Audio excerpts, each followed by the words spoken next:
Hello students, आज हम लोग बहुत ही महत्वपूर्ण चैप्टर को पढ़ने वाले हैं जिसका नाम है विद्युत धारा। जितनी भी सभ्यता, शहरों का चकमकाहट, फैक्ट्री का चलना, सब कुछ विद्युत धारा पर ही निर्भर करता है। इसलिए इस चैप्टर को ध्यान से पढ़ना पड़ेगा। सबसे पहले हम लोग जानेंगे कि आवेश है क्या, जिसको हम लोग चार्ज कहते हैं। क्या कहते हैं? चार्ज। तुम्हें जानना चाहिए कि चार्ज जो है दो प्रकार का होता है। एक पॉजिटिव चार्ज होता है और एक नेगेटिव चार्ज होता है। इस चार्ज को जानने के पहले एक बात और जानेंगे। विद्युत धारा के दो ब्रांच है। एक है स्टैटिक इलेक्ट्रिसिटी, मतलब विद्युत है लेकिन जगह पर स्थिर रहती है, वो फ्लो नहीं करती है। और दूसरी होती है करंट इलेक्ट्रिसिटी। करंट का मतलब धारा। धारा का मतलब ही होता है कि बहना, उसमें बहाव होता है। स्टैटिक इलेक्ट्रिसिटी क्या है, जरा हम लोग विचार करें।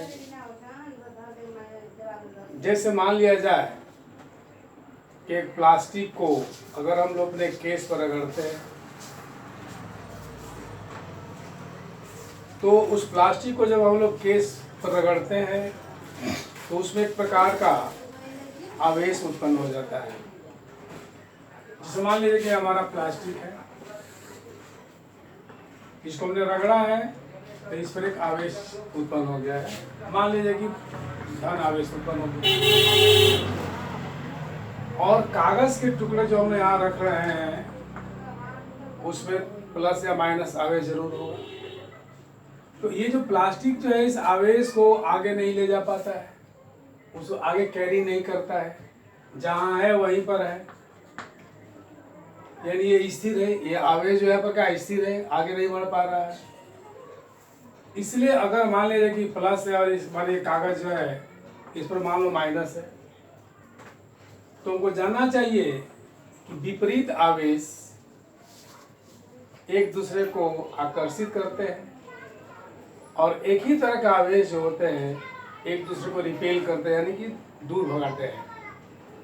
यानी कि अगर दोनों पर आवेश समान होता है तो एक दूसरे को दूर भगाते हैं, और दोनों पर आवेश यदि विपरीत होता है तो एक दूसरे को आकर्षित करते हैं। तो मान लीजिए कि इस पर प्लस है और इस पर क्या है, माइनस है, तो दोनों एक दूसरे को खींचते हैं जिससे कागज ऊपर की तरफ जाता है। लेकिन ये जो है क्या स्थिर है। क्यों स्थिर है? कि ये जो है इसका इलेक्ट्रॉन जो है आगे की तरफ नहीं जा पा रहा है। यदि हम इस स्केल की जगह पर हटा करके, प्लास्टिक के स्केल को हटाकर यदि हम स्टील का स्केल यूज करें तो हम रगड़ते हैं तो यहाँ पर तो इलेक्ट्रॉन होगा, इलेक्ट्रॉन उत्पन्न होगा, उस पर नेगेटिव चार्ज होगा। लेकिन वो चार्ज क्या करेगा, यहाँ पर स्थिर नहीं रहेगा, वो क्या करेगा, आगे चला जाएगा। तो हम कागज के नजदीक लाएंगे तो उसको आकर्षित नहीं करेगा। यानी कि कहने का मतलब है कि इंसुलेटर जो होता है, जो भी इंसुलेटर होता है, उसमें चार्ज जो एक जगह स्थिर रहता है, वो कैरी नहीं करता है, आगे नहीं जाता है, वहीं पर स्थिर रहता है। लेकिन हमारा जो करंट इलेक्ट्रिसिटी होता है उसमें इलेक्ट्रॉन का प्रवाह होता है। अब एक प्रश्न है कि इलेक्ट्रॉन का प्रवाह होता है कैसे। हमें जानना चाहिए कि जितने भी हमारे मेटल्स जो होते हैं उनके परमाणु का साइज जो है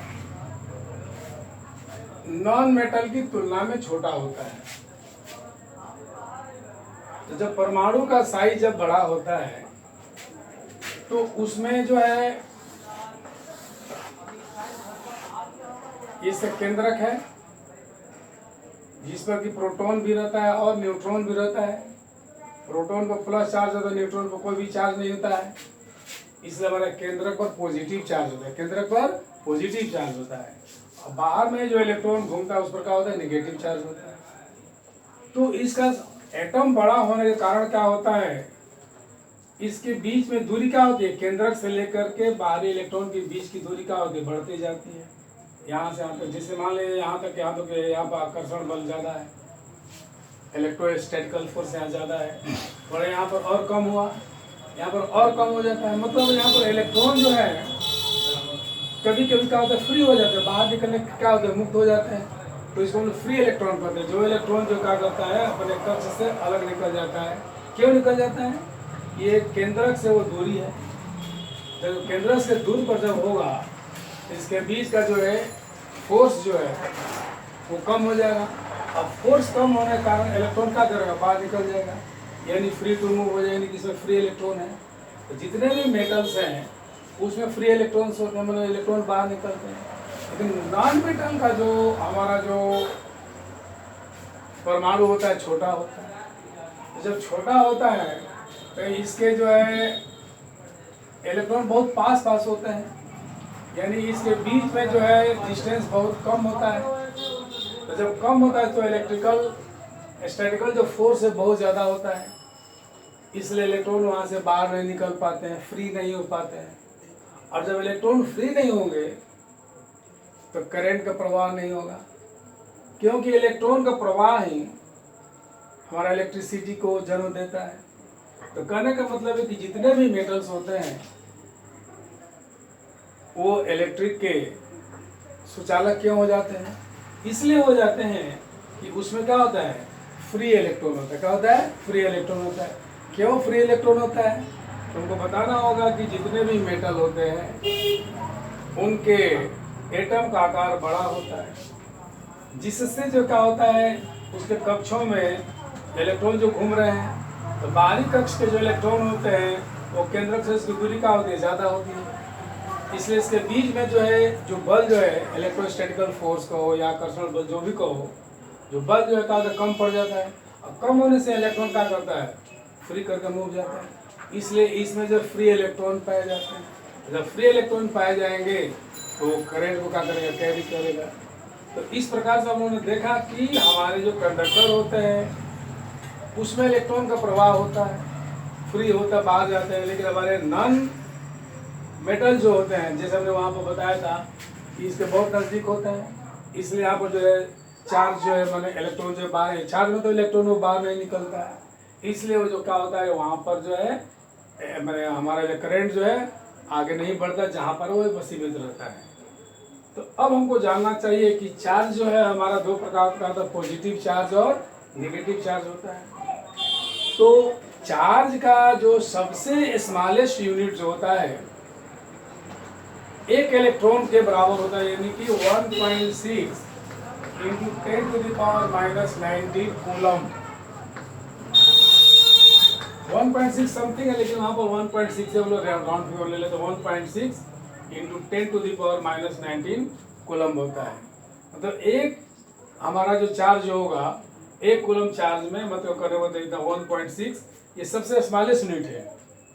कितना वैल्यू, स्मॉलेस्ट वैल्यू कितना है, 1.6 इंटू 10⁻⁻19 कूलम है। चार्ज मतलब करने का मतलब है कि चार्ज सबसे जो है मान कौन सा था, मैंने स्मॉलेस्ट वैल्यू कौन होता है, 1.6 इंटू 10⁻⁻19 कूलम होता है। तो हम लोगों ने ये देखा कि किस तरह से जो है इलेक्ट्रॉन जो क्या करता है, फ्री होता है।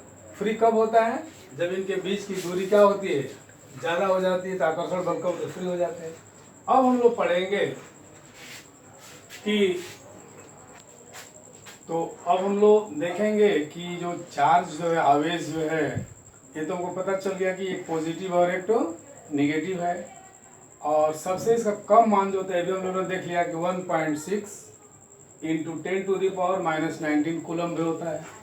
अब हमको जानना चाहिए कि कूलम का एक नियम होता है जिसको हम लोग कूलम्स लॉ भी कहते हैं। उसमें क्या बताया गया था कि मान लो दो आवेश है, एक बिंदु पर आवेश मान लो Q1 है और एक बिंदु पर आवेश मान लो Q2 है। तो और दोनों के बीच की दूरी माने Q1 और Q2 के बीच की दूरी मान लो D है, डिस्टेंस D है। तो उसमें बताया गया था कि दोनों आवेश के बीच में जो बल लगता है वे दोनों आवेश के गुणनफल का समानुपाती होता है। हम लोगों ने वेरिएशन में भी आगे पढ़े थे कि कहने का मतलब है कि दोनों बिंदुओं पर जो आवेश है उसका गुणनफल क्या होगा, Q1 इंटू Q2। तो दोनों आवेश के बीच में जो बल लगता है वो उसको F कहते हैं। क्या कहते हैं? F।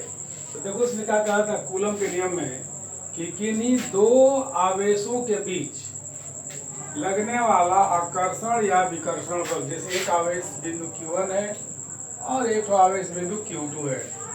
आकर्षण और विकर्षण क्यों कर रहे हैं, हमने बताया था कि अगर लाइक एक ही तरफ यदि आवेश होंगे तो क्या करेंगे, एक दूसरे को क्या करेंगे, दूर भगाएंगे, और यदि अनलाइक होंगे तो क्या करेंगे, आकर्षित। तो इसलिए आकर्षण या विकर्षण बल उनके आवेशों के गुणनफल के समानुपाती एवं उनके बीच के दूरी का विलोमानुपाती होता है। दोनों के बीच में जो बल लगता है वो दोनों के गुणनफल का समानुपाती होता है। अगर मान लिया जाए कि Q1 एवं Q2 दो बिंदु आवेश है, जैसे मानो एक आवेश बिंदु Q1 और एक आवेश बिंदु Q2 है, और एक दूसरे से d दूरी पर है। कितना दूरी पर है? d दूरी पर है। माने दोनों आवेश के बीच की दूरी कितना है? d है। और दोनों आवेश कौन कौन है? Q1 और Q2 है। तो उसने क्या कहा था कि दोनों आवेशों के बीच में जो बल लगता है एक दोनों के गुणनफल का समानुपाती होता है। मतलब S समानुपाती Q1 इंटू Q2। और ये जो बल जो है दूरी जितना ही ज्यादा होगा, दूरी जितना ही का होगा, जैसे हमने बताया था फ्री चार्ज जितना ही दूरी बढ़ रहा था उतना ही बल का और कम लग रहा था, जिसके चलते फ्री चार्ज हो गया।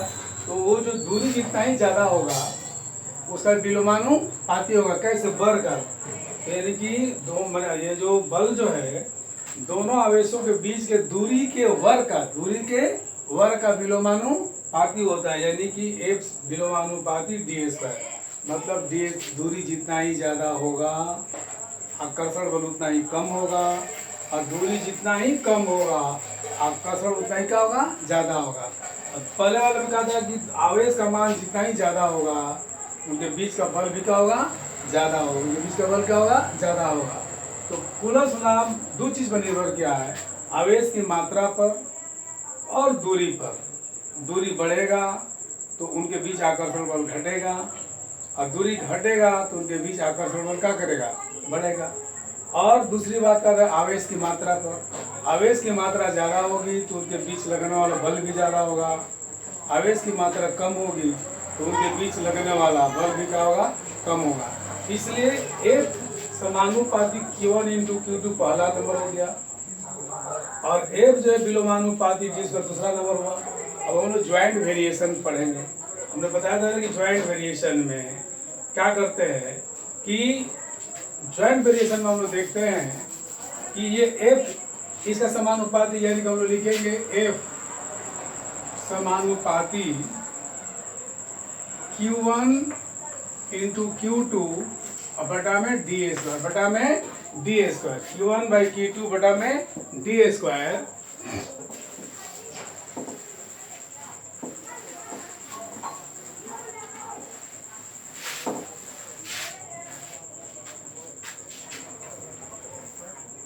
यहाँ हम लोग जानते हैं कि F इक्वल टू, बताया था ना कि समानुपाती हो या विलोमानुपाती हो बराबर मिलाने के लिए एक स्थिरांक मान से गुणा किया जाता है।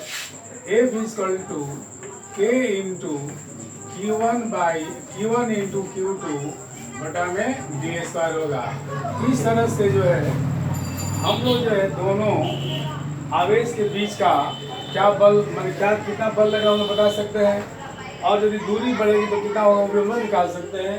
तो ये हमारा हुआ कूलम्ब्स लॉ। कौन सा लॉ? Coulomb's law. जब भी कूलम्ब्स लॉ पूछेगा तो कूलम्ब्स लॉ जो ब्लैक बोर्ड पर हमने लिख दिया है उसको वीडियो को पॉज करके उसको जरूर देख लोगे और उसको यहाँ तक याद करोगे। यहाँ तक हम लोगों को उम्मीद करते कि उम्मीद में समझ में आ गया होगा। अब हम आगे बढ़ते हैं। तो अब हम लोग कूलम्ब के बारे में जानेंगे कि अभी हमने बताया कि विद्युत आवेश की इकाई क्या होती है, कूलम्ब होती है। विद्युत आवेश की इकाई कूलम्ब। हमेशा पूछता है कि विद्युत आवेश की इकाई क्या होती है, कूलम्ब होती है। तो कूलम्ब किसे कहते हैं, जरा हमको बनाना पड़ेगा। कि बंद परिपथ मतलब अगर सर्किट का क्लोज्ड है, बंद परिपथ के किसी बिंदु से होकर 1 सेकेंड में, कितना सेकेंड में, 1 सेकेंड में जिस परिमाण में विद्युत प्रवाहित होता है, विद्युत आवेश, नॉट विद्युत आवेश प्रवाहित होता है, जिससे कि विद्युत धारा की तीव्रता का हो जाए 1 एम्पीयर हो जाए। मतलब 1 एम्पीयर विद्युत धारा की तीव्रता उत्पन्न करने के लिए 1 सेकेंड में जितना विद्युत आवेश प्रवाहित होता है वही जो है 1 कूलम कहलाता है। क्या कहलाता है? 1 कूलम कहलाता है। देखो क्या कहेगा, बंद परिपथ के किसी बिंदु से होकर प्रति सेकंड, प्रति माने 1 सेकेंड में जिस परिमाण में विद्युत आवेश के प्रवाहित होने से, मतलब जितना विद्युत आवेश प्रवाहित हो रहा है, प्रवाहित होने से विद्युत धारा की तीव्रता कितना हो जाती है? 1 एम्पीयर। कितना एम्पीयर? 1 एम्पीयर हो जाती है, तो उसे हम लोग 1 कूलम कहते हैं। क्या कहते हैं? 1 कूलम कहते हैं। यानी I इक्वल टू का होता है Q/T होता है, Q/T होता है। तो हम लोग विद्युत धारा को ऐसे भी कह सकते हैं कि विद्युत आवेश के प्रवाह की दर को, विद्युत आवेश के प्रवाह की दर को भी हम लोग क्या कह सकते हैं? विद्युत धारा कह सकते हैं। हम लोग जानते हैं कि विद्युत आवेश की इकाई क्या होती है? कूलम होती है। और समय की इकाई क्या होती है? सेकेंड होती है। तो कूलम प्रति सेकेंड को हम लोग एम्पियर भी कहते हैं। क्या कहते हैं? एम्पियर कहते हैं। क्या कहते हैं? एम्पियर कहते हैं। कूलम प्रति सेकेंड को हम लोग एम्पियर भी कहते हैं।